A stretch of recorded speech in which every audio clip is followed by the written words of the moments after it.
In an explosive report by the Washington Post, the Israeli military is accused of conducting a massive surveillance operation in the occupied West Bank, allegedly using advanced facial recognition technology and a complex network of cameras and smart devices to monitor Palestinians.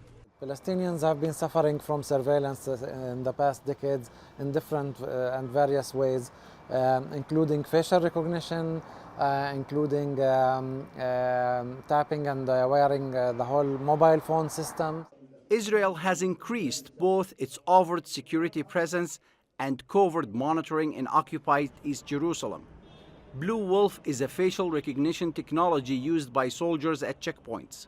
Basically, taking the picture using, it's a mix between security classification and facial recognition systems. So people are having their photo in the database, and from the other hand, they are matched with certain security classifications. But the surveillance of Palestinians isn't limited to sentries and CCTV cameras.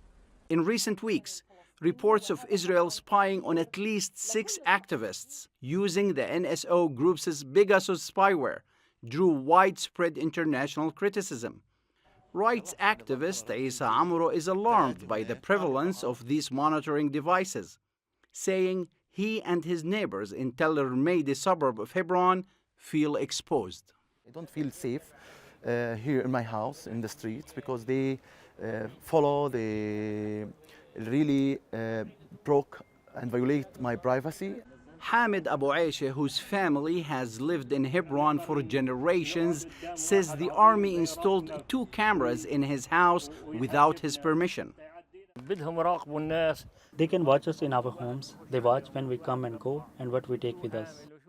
As you can see, numerous cameras have been set up to cover just this small area. It's part of the Israeli military's growing surveillance network targeting Palestinians in their homes. Yasser Abu Markhiyeh says his 80-year-old mother doesn't feel at ease sitting on their front porch anymore. Of course, these cameras affect us. We don't move around as much. We're not comfortable socializing because someone is always filming us. Amro says Israel's motive is clear. They don't evict you, but they make it impossible for you to stay. Nashif, whose organization has been monitoring these surveillance activities for years, says Israel's methods violate Palestinians' basic human rights. Palestinians have been dehumanized by the Israeli occupation, and this is just another step of that. Pressure is mounting on Israel.